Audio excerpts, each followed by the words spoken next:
Magandangarao et bienvenue sur la chaîne Palawan.live. Salut, moi c'est Greg. Salut, c'est Olive. Aujourd'hui, on est à Puerto Princesa dans le jardin chez Olive et on va vous parler de... Est-il indispensable de parler anglais pour profiter de Palawan? Jingle and see you just after. So please, on this video, like us Comment and share it, it's free. and thank you very much. Bye.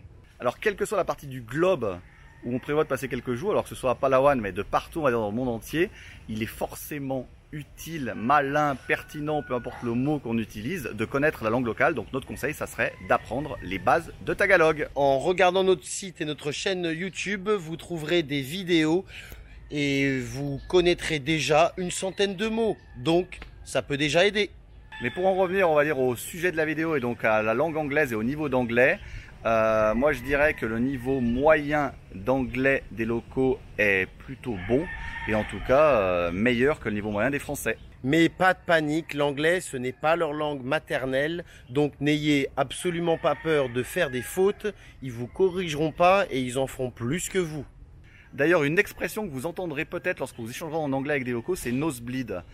Pour eux, c'est une expression qui caractérise, on va dire, la timidité, comme quoi, lorsqu'ils seraient timides, ils saigneraient du nez. Donc voilà, quand vous entendrez nosebleed, ça sera, on va dire, qu'ils feront des petites boutades entre eux sur leur niveau d'anglais. Dans la langue tagalog, il y a également beaucoup de mots en espagnol. Donc, pas de panique, si vous parlez un tout petit peu espagnol, vous arriverez à vous en sortir un petit peu. Comme le disait Greg, que ce soit en anglais, en tagalog, en espagnol ou qu'est-ce que la langue, ils s'en foutent royalement des fautes, ils ne vous corrigeront jamais, donc n'ayez pas peur de faire des fautes, ce ne sont pas des profs qui vont vous corriger.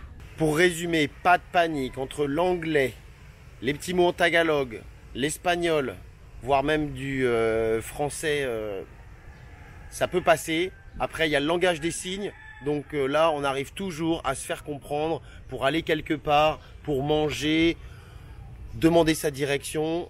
Pas de panique. Il faut savoir enfin que les Philippins ne sont pas particulièrement roublards, donc même si votre niveau d'anglais ou vous avez des difficultés à communiquer, ils n'en profiteront pas pour vous avoir ou vous faire payer plus cher. C'est pas une pratique qui est plus en vogue qu'ailleurs. Voilà, les Philippins n'abuseront pas, on va dire, de votre faiblesse linguistique si c'est le cas.